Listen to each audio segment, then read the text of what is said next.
Assalamualaikum warahmatullahi wabarakatuh. Di video kali ini saya akan membahas tentang ancaman-ancaman hoax yang sering dilakukan oleh DC-DC online aplikasi pinjaman online.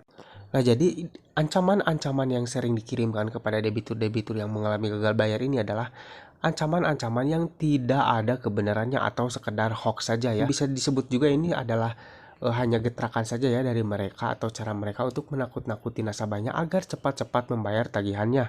Nah, bagi kalian yang sering mungkin mendapatkan ancaman-ancaman dari DC online, aplikasi pinjaman online, kalian wajib tahu ya, apa saja nih ancaman-ancaman yang tidak terbukti kebenarannya.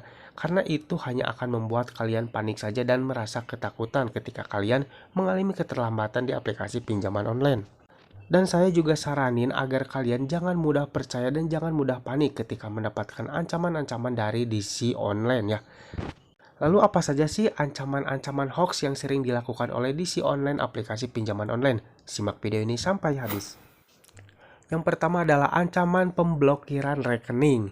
Nah, ini sering banyak ya yang mengalami ketika mengalami gagal bayar di aplikasi pinjaman online itu si penagihnya atau DC online-nya tuh mengancam akan memblokir rekening yang didaftarkan di aplikasi tersebut.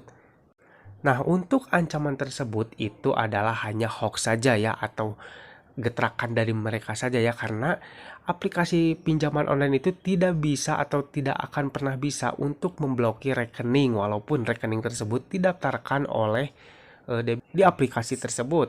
Namun mereka tidak akan bisa untuk memblokir nomor rekening kita yang didaftarkan di aplikasi tersebut ya. Jadi itu hanya hoax saja atau cara mereka menakut-nakuti kita ya agar cepat membayar tagihan di aplikasi tersebut. Jadi kalian jangan mudah percaya ketika kalian diancam akan diblokir nomor rekening kalian.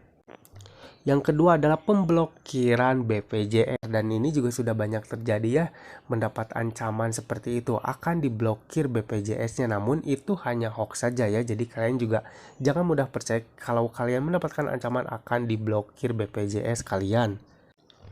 Yang ketiga adalah akan mengunjungi rumah kita dengan membawa RT ataupun RW.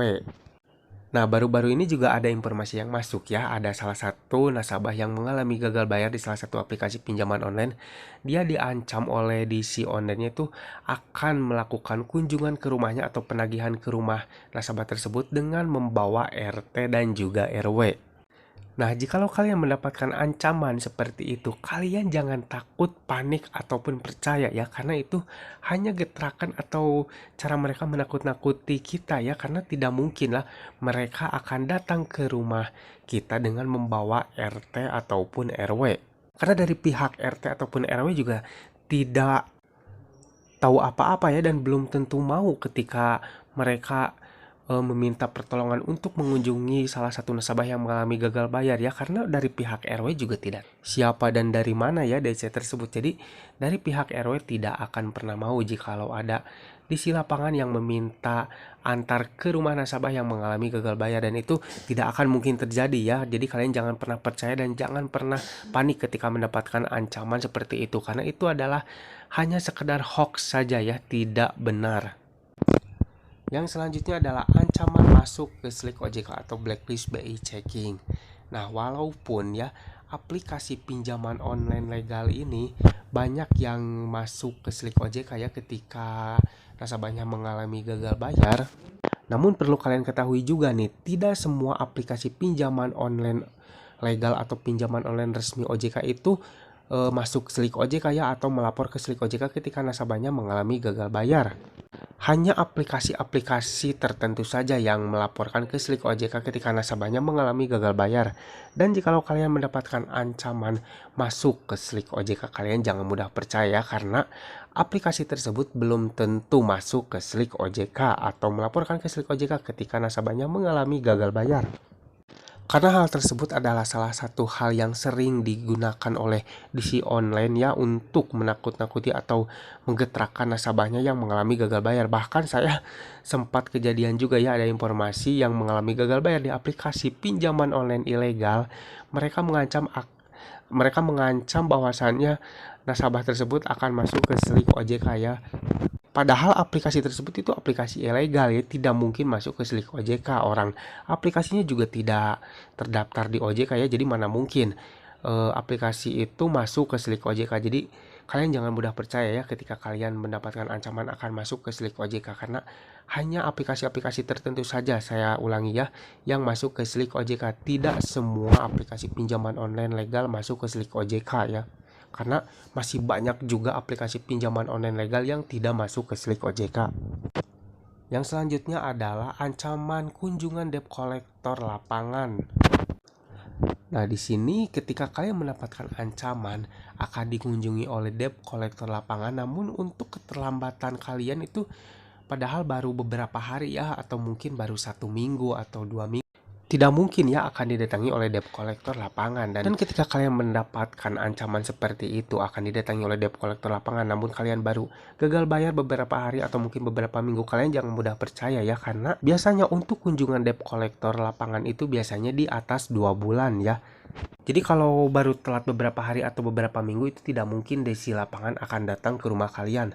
Dan perlu kalian ketahui juga ya, kunjungan debt collector lapangan itu biasanya tidak akan mengasih tahu dulu nasabah tersebut ya. Nah, di sini sering banyak yang bertanya, "Bang, saya di WA-in katanya mau didatangi oleh DC lapangan. Apakah itu benar?"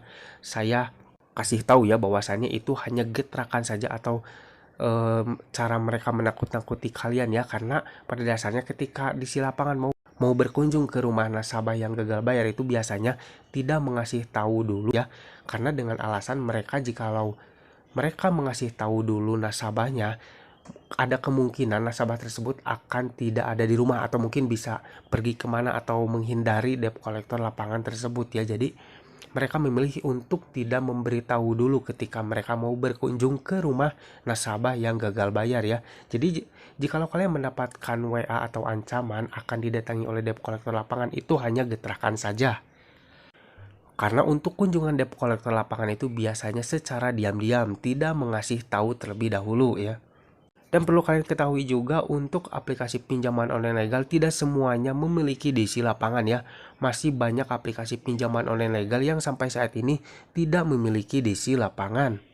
Jadi hanya untuk aplikasi-aplikasi besar saja ya, kayak Akulaku, Kredipo, seperti itu sudah ada DC lapangannya. Namun masih banyak juga aplikasi pinjaman online legal yang tidak memiliki DC lapangan.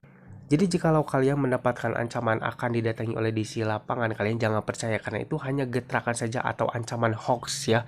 Jadi kalian jangan mudah terpancing dan jangan mudah panik.